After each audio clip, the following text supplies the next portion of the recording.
Welcome to our channel.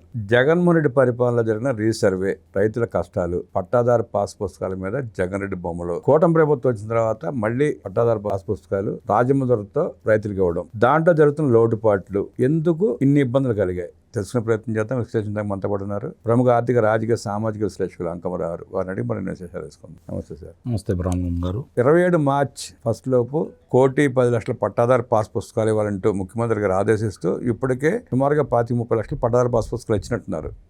ఇన్ని పట్టాదారు pass పుస్తకాలు ఇవ్వాల్సిన అవసరం ఏమొచ్చింది? రీసర్వేలో జరిగిన తప్పిదాలు ఏంటి? ఇవాళ అధికారులు చేస్తున్న తప్పులేంటి? చంద్రబాబు నాయుడు గారి యొక్క ఆలోచన విధానం మంచిదే. ఎందుకంటే రైతులకి ఈ రోజు రీసర్వేకి సంబంధించి పట్టాదారు పాస్ పుస్తకాలు ఇవ్వాలి, వాళ్ళ హద్దులు వీటన్నిటికి సంబంధించిన అన్ని కూడా వివాదాలకు దూరంగా రీసర్వే చేసేసి గతంలో చేసిన తప్పుల్ని సరి చేసేసి ఎవరి భూములు వాళ్ళకి అప్పచెప్పాలి. ఆ భూముల వివరాలతో కూడినటువంటి పట్టాదారు పాస్ పుస్తకాలు అతని బొమ్మతోటి ఆ రోజు పంచారు. కాబట్టి రాజముద్రతోటి ఈ రోజు రైతులకి, మిగిలిన వాళ్ళకి, ఇళ్ల స్థలాలకి అటుకంటికి ఇవ్వాలని చెప్పని ఆయన ఆలోచన విధానం కూడా మంచిదే. 22A కింద ఉన్నటువంటి భూముల్ని, అలాగే ఇళ్ల స్థలాలను కావచ్చు, 75 లక్షల మంది నిరుపేదలకు సంబంధించి ఆ రోజు ఏదైతే వాళ్ళకి ఇళ్ల స్థలాలు ఇచ్చారో, ఏనాం భూములు ఇచ్చారో వాటినన్నింటిని కూడా రెగ్యులేట్ చేస్తూ 2016కి ముందు ఎవరికైతే ఇచ్చారో వాళ్ళందరూ అమ్ముకునే అవకాశాన్ని కలగజేస్తూ ఈరోజు 4-5 రకాలుగా ఉన్నటువంటి భూ వివాదాలకు సంబంధించిన దాన్ని 22A నుంచి తొలగిస్తూ నిర్ణయం తీసుకున్నారు ఈరోజు చంద్రబాబు నాయుడు గారు. బాగానే ఉంది ఇంతవరకు, అది ప్రజలకు కూడా ఉపయోగమే. కానీ అమలు చేసేది ఎవరు?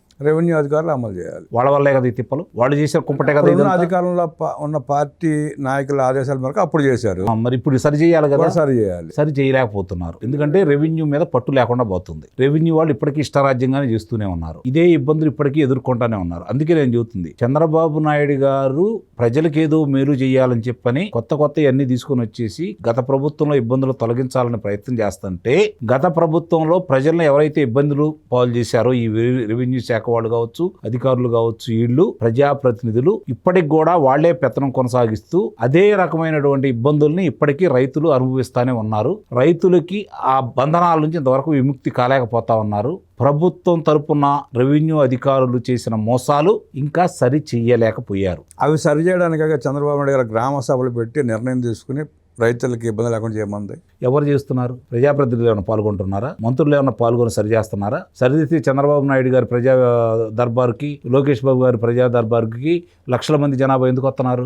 ఇంకా రెవెన్యూ అధికారులు వీళ్ళకి సహకరించట్లేదు. వాళ్ళని పని చేసుకునే విధంగా వీళ్ళు చర్యలు తీసుకోవట్లేదు. అక్కడ ఎక్కడ జరుగుతుందో లోపం, ఎందుకు వాళ్ళ మీద చర్యలు తీసుకోవట్లేదు, ఇవి ఇట్లానే ఎందుకు వదిలేశారని చెప్పని రెవెన్యూ అధికారులు కూడా చర్యలు ఎందుకు తీసుకోవట్లేదు? అంటే సమస్యలు ప్రభుత్వం దృష్టికి రాకంటారా, లేదంటే తీసుకువెళ్ళక చేయలేకపోతున్నారంటారా? ప్రభుత్వం దృష్టికి రాలేదు అంటే నేను ఒప్పుకోను. ఎందుకంటే ప్రభుత్వం దృష్టి కంటే ఇన్నిసార్లు దగ్గర 68సారి చేశాడు కదా ఆయన ప్రజా దర్బార్ లోకేష్ బాబు గారు. మరి ఆయన దృష్టికి వెళ్ళినట్టే కదా ఇవన్నీ. ఎక్కువగా రెవెన్యూ సమస్యలే కదా. ఇప్పుడు పూర్వీకుల కాలం నుంచి ఉన్న దాంట్లో ఏదన్నా ఒక 5 సెంటు 10 సెంటు అటు ఇటు జరిగిందంటే ఒక అర్థం పరమార్థం అంటూ ఉంది రామబ్రహ్మం గారు. కానీ ఇప్పుడు ఒక నెంబర్, దీన్ని చెప్తా అసలు పూర్తిగా మీకు అర్థమయ్యేటట్టు నేను చెప్తా, ప్రజలు కూడా అర్థం కావాలి కాబట్టి. ఇప్పుడు ఎలా ఉంటుందంటే ఒక నెంబర్ ఉంటుంది. ఆ నెంబర్ పరిధిలో ఒక 10 ఎకరాలు, 20 ఎకరాలు, 30 ఎకరాలు, 40 ఎకరాలు, లేదంటే ఒక 5 ఎకరాలు సబ్ డివిజన్ చేసిన నెంబర్లో ఒక 5 ఎకరాలు భూమి ఉంటుంది. ఇది పూర్వీకుల నుంచి మనకు సంక్రమించింది. 4 పిల్లలు ఉన్నారు, 10 ఎకరాల భూమి వచ్చింది. 4 పిల్లలు ఉన్నప్పుడు దానికి సంబంధించింది తలా 2 ఎకరాల వచ్చింది అనుకోండి. అప్పుడు ఏమేమి జరిగేదంటే ముందు లింకుల్లో ఉండేది, అంటే అది అడుగుల్లో ఉండేది. ఆ తర్వాత మీటర్లోకి వచ్చింది. దాన్ని ఆధారంగా చేసుకొని అప్పుడు బ్రిటిష్ ప్రభుత్వం వాళ్ళు ఏం చేశారు అంటే ఆ నెంబర్కు సంబంధించిన అన్ని వేసిన తర్వాత ఏదన్నా సరే ఒక 5 సెంటు పెరిగినా, ఒక 5 సెంటు తగ్గినా పట్టించుకోవాల్సిన అవసరం లేదని చెప్పిన ఒక రూలు పాస్ చేశారు ఆ రోజుల్లో. దాన్ని ఆధారంగా చేసుకొని ఇప్పుడు వరకు క్రయ విక్రయాలు జరుగుతూ ఉన్నాయి. ఈ క్రయ విక్రయాలు జరుగుతున్న సందర్భంలో కూడా దీన్ని ఎప్పుడు కూడా ఏ రెవెన్యూ వాడు సరి చేయలేదు. ఈ సరి చేయమని చెప్పనే గత ప్రభుత్వం వాళ్ళకి అవకాశం ఇస్తే వాళ్ళు వాళ్ళ స్వార్థానికి ఉపయోగించుకొని రాష్ట్రం వ్యాప్తం మొత్తం వాళ్ళకి వ్యతిరేకంగా ఉన్నటువంటి తెలుగుదేశం పార్టీ శ్రేణులు కావచ్చు, లేకపోతే వాళ్ళ పార్టీలోనే అక్కడ గ్రామస్థాయి నాయకుడికి వ్యతిరేకంగా ఉన్న వాళ్ళ గురించి కావచ్చు, వాళ్ళ భూములన్నీ అస్తవ్యస్తంగా రెవెన్యూ పరిధిలో కొంత పక్కాలకు రాయటం ఇష్టారీతిగా చేశారు. దాన్ని పుస్తకాల మీదకి ఎక్కిచ్చేసి అతని బొమ్మతోటి ఆ రోజు పాస్ పుస్తకాలు ఇచ్చేసి దానికి సంబంధించిందే భూములకు సంబంధించి ఆ యాక్ట్ తీసుకురావాలని చెప్పి వాళ్ళు భావించారు.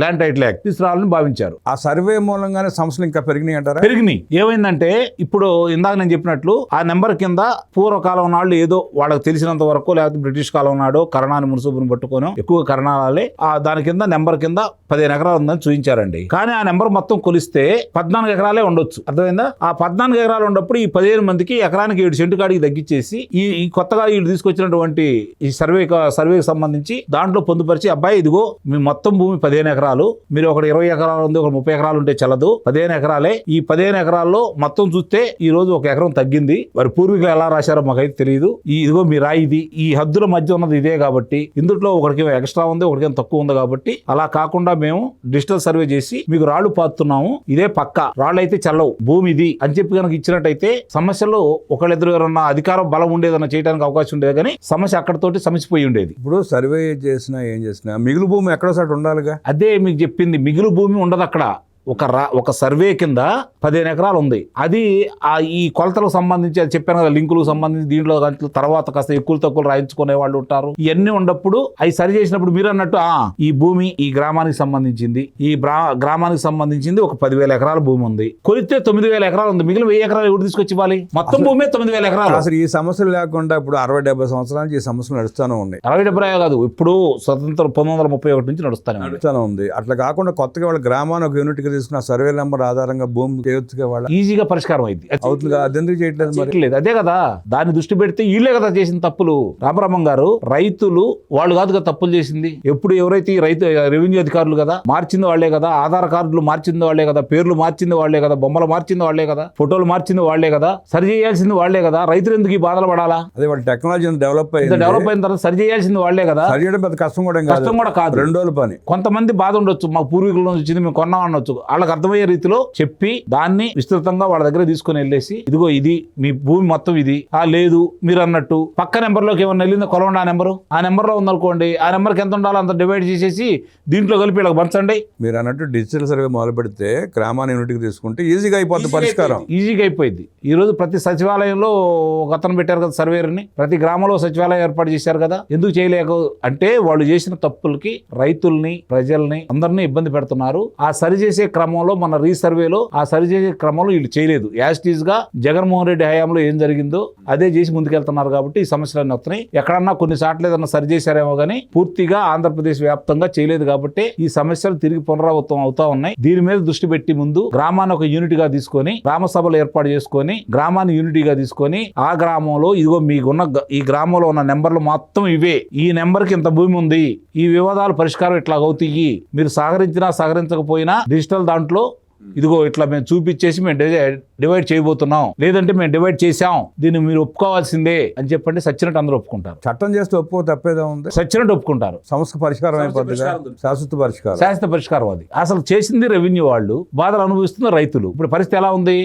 పిల్లాడిని ఏదన్నా అమెరికా పంపించాలా, జగన్మోహన్ రెడ్డి ఇచ్చిన పాస్ పుస్తకం తీసుకుని వెళ్తే చల్లదన్నారు. సరే ఆ భూమికి సంబంధించిన హద్దులు తీసుకుని వెళ్ళి మన దగ్గర ఉన్నటువంటి తీసుకుని వెళ్తే ఈసీలో తీసుకుంటే ఇక్కడేమో ఎకరం 5 సెంట్ ఉంటే అడేమో 95 సెంట్ ఉంది, లేదంటే దానికి సంబంధించింది సరి చేయమంటే ఇటు సరి చేయట్లేదు, మీరు అవన్నీ సరి చేసి తీసుకురండి మేము లోన్ ఇస్తాం అంటున్నారు వాళ్ళు. ఎలా ఎవరు ఈ బాధలు పడుతుంది? ఇవి అన్ని ఇప్పుడు టెక్నాలజీ మీద పూర్తి అవగాహన ఉన్నటువంటి చంద్రబాబు నాయుడు గారు సరి చేయమని చెప్తున్నా కూడా సరి చేయటం లేదు. కాబట్టి కనీసం ఒక 100 మంది దీనికి సంబంధించినటువంటి గ్రామ స్థాయిలో పనిచేసినటువంటి వాళ్ళందరి మీద చర్యలు తీసుకుంటే మిగిలిన వాళ్ళందరూ దావుకొచ్చేసి ఏం జరిగిందో వాళ్ళు చెప్పి వాళ్ళే దగ్గరుండి సరి చేస్తారు. వాళ్ళకే అప్పచెప్పాలా. తప్పు చేసింది మీరు, మీకు ఇది టైం బౌండ్ పెడుతున్నాం. ఒక గ్రామంలో సర్వే చేయాలంటే ఎన్నాళ్ళు పట్టింది? మాక్సిమం 1 రోజులు అండి, అంతకంటే లేదు. ఒక 4 రోజులు పట్టింది పెద్ద గ్రామాలు ఉంటాయి. డిజిటల్ సర్వే అదే 4 రోజులు పట్టింది అనుకోండి. ఈ 4 రోజుల్లో మీరు పరిష్కారం చేయాలి అంటే ఆటోమేటిక్ పరిష్కారం అయిపోతుంది. గూగుల్ మ్యాపింగ్ వచ్చిన తర్వాత గూగుల్ ఎక్కడ ఏముందో చెప్తోంది క్లియర్ గా. ఆ మ్యాప్ తీసుకుంటే 1 రోజులు మాక్సిమం. ఇప్పుడు ఆ గ్రామంలో ఎంత భూమి ఉంది, ఏ నెంబర్కి ఎంత ఉంది, ప్రభుత్వ భూమి దాంట్లో ఎంత ఉంది, పారంభాగ భూమి ఎంత ఉంది, దేవాదాయ భూమి ఎంత ఉంది, సత్రమన్యాల భూములు ఎంత ఉన్నాయి, ఇవన్నీ ఉంటాయి కదా.